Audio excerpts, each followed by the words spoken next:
We ask that if you are under the age of 18, please ask an adult before listening. Thank you. Forbidden Blades Production presents Divergent Evolution.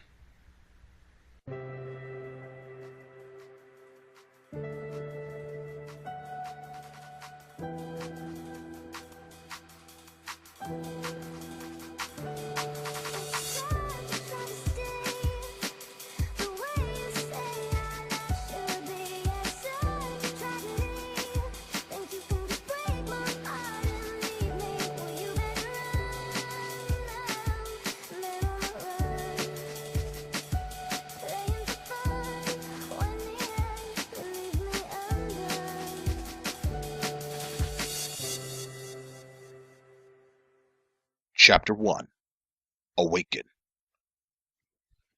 Divergent Evolution. In the year 2156, man has not only traveled the stars, but has cultivated new planets from their birth world, Earth. This planet Gungnir, a world that is ruled by the law of eat or be eaten.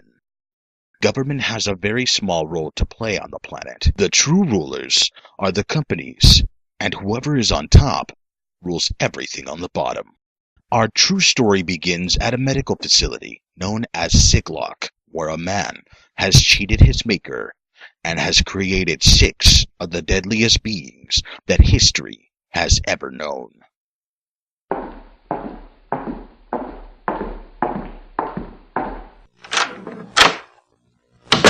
Doctor, they are ready for birth. Excellent. It's time to begin the real testing. All right. I want to be there when they are born. Yes, sir. Make sure they feel welcomed. Is that understood? Sir, if I may ask, what is the significance of their names? Those names are only titles. They've been implanted with more normal names. In the future, man has found a way to not only outsmart his maker, but to become him. The idea of creating an advanced human has come to reality. But this reality is short-lived, as it is outlawed for safety of humanity. One of these is cloning. This would be the beginning of something great, the first cloned human to outlive the expiration date. Yes, but 10 years isn't here quite yet. Just be prepared for any and every outcome.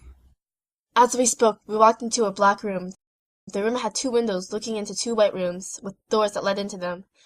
Looking into the white rooms, we could see what looked like 3 coffins in each room. Above them was their project names in Japanese. Sir, ma'am, we are ready to open the hatch. Proceed! I waited 8 years to meet them, and now with them awakening, my own heart was in my mouth. We watched as the coffins opened in both rooms, and a blue chemical poured out. The coffins were filled with this chemical that would allow the skin of the 6 to rapidly regenerate and make the skin tougher than rock. In the 8 years we implanted memories for each one, and the doctor even gave each clone a part of his own mind. This project was made to give us an advantage over rival companies that either wanted to destroy or work. Each clone was given 2 names depending on the project. Project Spectre, Widow, Scarecrow, Spade, Mainframe, and Iris were born, each with a part of Dr. Chalk's own mind. We walked into the separate rooms. Dr. Chalk went into the room with the male clones as I was with the females. Our jobs was to give them the idea that they were in comas from space transport from Earth to Gungnir. As I walked in, I noticed that each one looked exactly how we had planned. The group leader, Jessie, or Widow as we called her, was the shortest, but her body was more flexible with triple joints, and her hair was a tint brown and her eyes were pink. That was one long sleep. Lindsay, aka Spade, was next, with her owl-like vision giving her perfect aim. Spade then began to stand up. She was made with Dr. Chalk's personality. We diagnosed her with schizophrenia and split personalities disorder.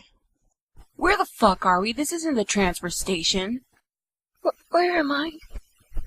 Lindsay had red and pink hair to match her cute and evil side, and her brown eyes brightened up the room. That was until she wanted to draw blood. Ashley, or Iris, was last to stand up. She was the quietest and calmest of the group of females, even with Lindsay cussing. Iris was probably the most beautiful of the females, with her long tint green hair and crimson red eyes.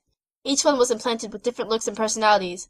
We wanted each one to get the impression that not only were they different from each other, but it gives them a chance to interact in different ways.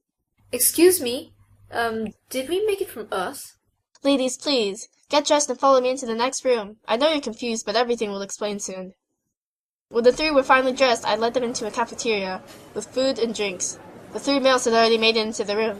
The shortest of the males, Sin, or Scarecrow, as his project name was called, had already eaten his food and was going for seconds. He had a pair of hateful black eyes and his hair matched them perfectly. The other two males watched as he scarfed down his second plate, giving off a huge burp as he pat his stomach. You can eat that, Four Eyes?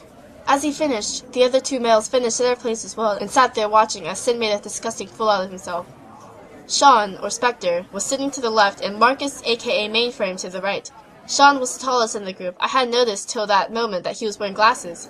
His blonde hair and blue eyes made him look like he didn't fit in, but he seemed to be friendly enough. Marcus sat there quietly. He had finished and placed everything in the same order it was originally in. I turned for a minute to tell the girls to eat. Okay, ladies, go eat! I heard a punch as the guards came over and held Sin down.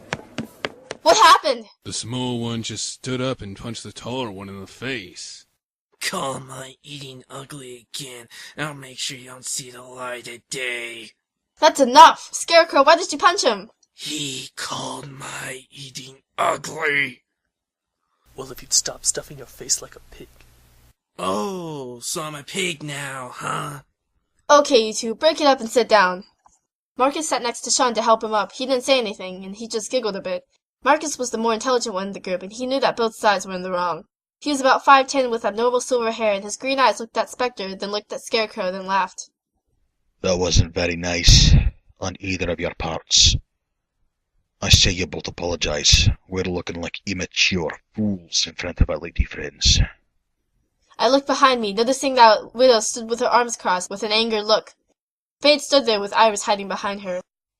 Well, that was handled rather well. Let him kill each other! Calm yourselves.